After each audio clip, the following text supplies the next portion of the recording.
اور اس پہ سارے لوگ متفق تھے.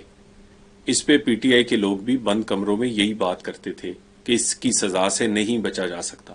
آج کے فیصلے نے کسی این آر او کی یا کسی معافی ملنے کی جتنی بھی افواہیں تھیں وہ اس سے دم توڑ گئی ہیں. اور یہ ریاست کا فیصلہ ہے کہ 9 مئی ہو، 26 نومبر ہو، بغاوت ہو یا کرپشن، اس پہ کوئی معافی نہیں ہوگی. یہ کسی کی ذات کا معاملہ نہیں، یہ پاکستان اور پاکستان کی ریاست کا معاملہ ہے. اور اس تمام کیس کے دوران بانی پی ٹی آئی نے اس عدالت پر، اس جج صاحب پر مکمل اعتماد کا اظہار کیا اور بار بار کیا. جج صاحب نے یہ کیس انتہائی تحمل سے سنا، تمام قانونی نقطے پورے کیے، بانی پی ٹی آئی اور ان کے شریک ملزموں کو متعدد موقع دیے. بڑی دفعہ وکلا چینج کیے، انہوں نے ایڈجرنمنٹس لیں، ہیلے بہانے کیے، مگر ہر قسم کی احتیاط اور محتاط ہو کر جج صاحب اور عدالت نے اس کیس کو آگے بڑھایا تاکہ اس پر کوئی انگلی نہ اٹھا سکے.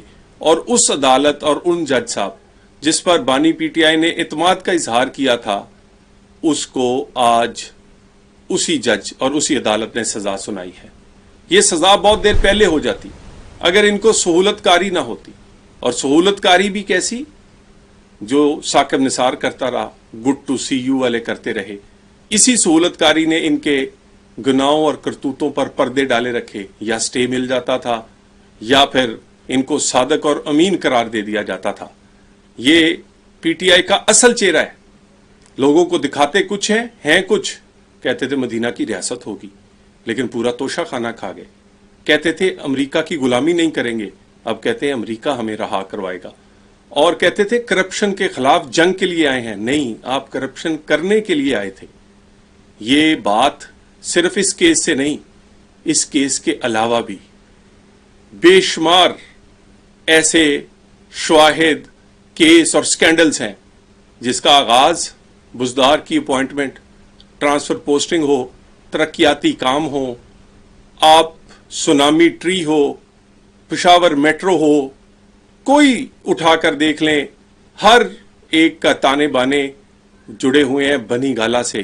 بنی گالا میں بشرا بی بی اپنی مہارت سے، جو ان کی اسپیشلٹی ہے، پہلی شادی میں بھی وہ ایک افسر کی گھر والی تھی، وہاں بھی لین دین، کمیشن، رشوت وہی وصول کرتی تھی. یہاں بھی بانی پی ٹی آئی، ان کا شوہر وزیر اعظم تھا، وزیر اعظم کی طاقت ان کے پیچھے تھی، وزیر اعظم ان کے پیچھے کھڑا تھا، اور اسی کی اس طاقت کو استعمال کرتے ہوئے یہ ڈیل، کمیشن، کک بیکس لیتی رہیں، کبھی ہیروں سے، کبھی پلاٹوں سے، کبھی اس طرح کے ٹرسٹ بنا کر.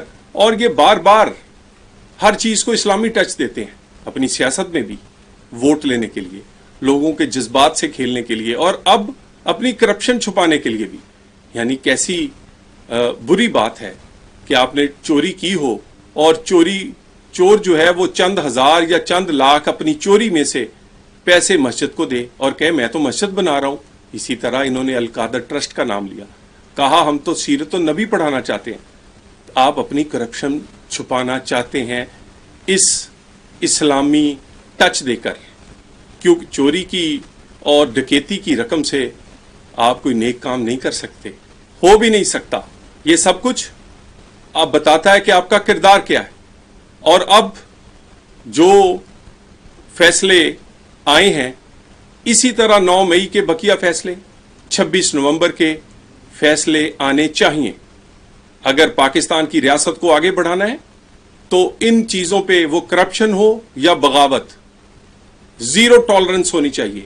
اور ہمارے نظام انصاف کو بھی اب انصاف کرنا ہوگا. اس میں کوئی ڈھیل اور ڈھیل نہیں ہونی چاہیے. آج کے مقدمات کا فیصلہ بہت دیر پہلے آ جاتا، اور اگر سہولت کاری اور نظام انصاف میں سے ان کو ڈھیل نہ ملتی. اور اسی طرح آج ان کی پی ٹی آئی کی ساری قیادت بار بار کہہ رہی اس سے مذاکرات متاثر ہوں گے. بھئی آپ مذاکرات این آر او کے لیے کر رہے تھے، آپ این آر او لینے کے لیے مذاکرات کی بات کرتے تھے. مذاکرات تو ہونے چاہیے پاکستان میں سیاسی استحکام کے لیے، پاکستان میں دہشت گردی کے خلاف جنگ کے لیے، اکانومی کے لیے، عام آدمی کی زندگی کو بہتر کرنے کے لیے. اور یہ مذاکرات کسی سے بھی ہم کرنے کو تیار ہیں، لیکن NRO کے لیے نہیں. اور بات جیت کا جھانسا دے کے آپ اپنے گناہ اور کرتوتوں کو نہیں بخشا سکتے. ایک دفعہ پھر یہ جو فیصلہ ہے یہ اوپن اینڈ شٹ کیس تھا، اس میں بے شمار شواہد تھے. شواہد بانی پی ٹی آئی کے گھر سے لے کر ان کی کابینہ کے وزیر اور ان کے افسران نے خود گواہیاں دی، اور اس کا ایک ایک شواہد، ایک ایک گواہی اس بات کی دلیل تھا کہ بانی پی ٹی آئی خود اس میں ملوث ہیں. اور یہ سارا معاملہ اس وقت شروع ہوا جب NCA برطانیہ نے تحقیق کی. یہ وہاں سے پیسے واپس آئے تھے، اس سے یہ انکار نہیں کر سکتے. اور وہاں سے وہ پیسے واپس آئے، ان پیسوں کو پاکستان کے خزانے میں جمع کروانے کی بجائے اپنی جیب میں ڈال لیا، اور جیب میں ڈالنے کے ساتھ پھر ٹرسٹ کا بہانہ بنا کر اس کو ہضم کرنے کی کوشش کی.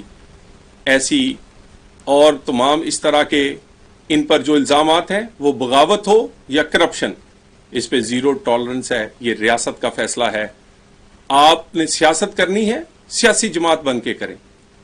آپ ایک بغاوت کر کے نہیں، باغیوں کی طرح نہیں، ایک انتشاریوں کی طرح نہیں، بلکہ سیاست میں آپ نے کرنی ہے تو سیاسی رویہ اختیار کریں. اور اس میں جتنے بھی باقی کیسز ہیں ان کا فیصلہ بھی میرٹ پر ہونا چاہیے، انصاف پر ہونا چاہیے، اور انشاءاللہ تعالی آنے والے دنوں میں ہوگا.